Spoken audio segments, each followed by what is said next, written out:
Hello, Debbie here from EasyPianoStyles.com. Today's lesson is a voicing for minor chords. So let's say we have a D minor chord. D, F, A, that's a D minor. We're going to put a seventh on it. I usually add sevenths to all minor chords, especially if you're playing jazz. But even pop, contemporary music, I usually put a seventh on it. If you're adding a seventh, the seventh is one whole step below the root, or you could think of it as 3 half steps above the fifth. Either way, you come to the same note in a D minor, that would be a C. So there's your D minor seventh. Now, there are a couple of ways you could play this chord, makes it a little interesting. One would be to start on the third, which is the F, and play a major seventh chord. A major seventh chord is F major with a major seventh on the top. Now, that is considered a D minor 9 because this E functions as the ninth of a D chord. Now you can't play all of those 5 notes, but just by playing this, the ear hears the D. So that's one way of playing a D minor. You start on the third and you play a major seventh chord like that. I'm just going to check to see my camera has not moved. Yay! And another thing you could do is, without the 9, you can just bring your thumb down to the D, which is the root of the chord. So we can either play it like this, which gives us the ninth of a D minor. We can just play it straight like this, which is a straight D minor 7, which is an inverted chord, right? We have the third of the chord on the bottom. And another way we can do it is to play this chord, but bring your middle finger down a half a step, which gives us what's called a flat 5,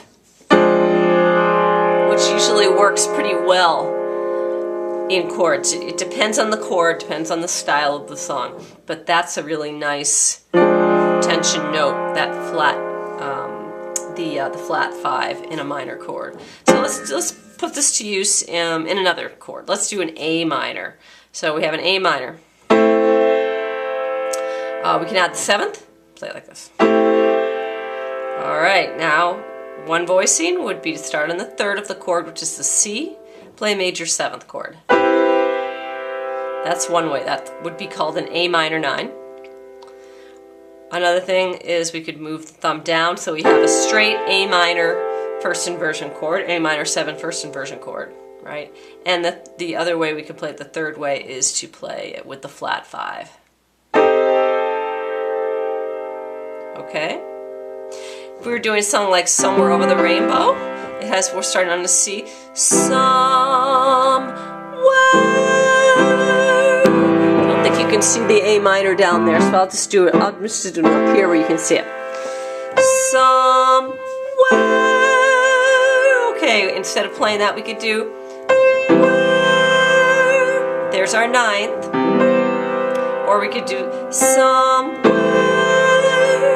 Or we could drop the fifth and see if it sounds good. Somewhere.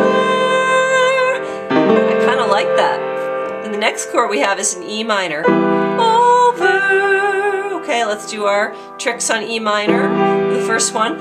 Over. Or over. Right? Or bring the fifth down.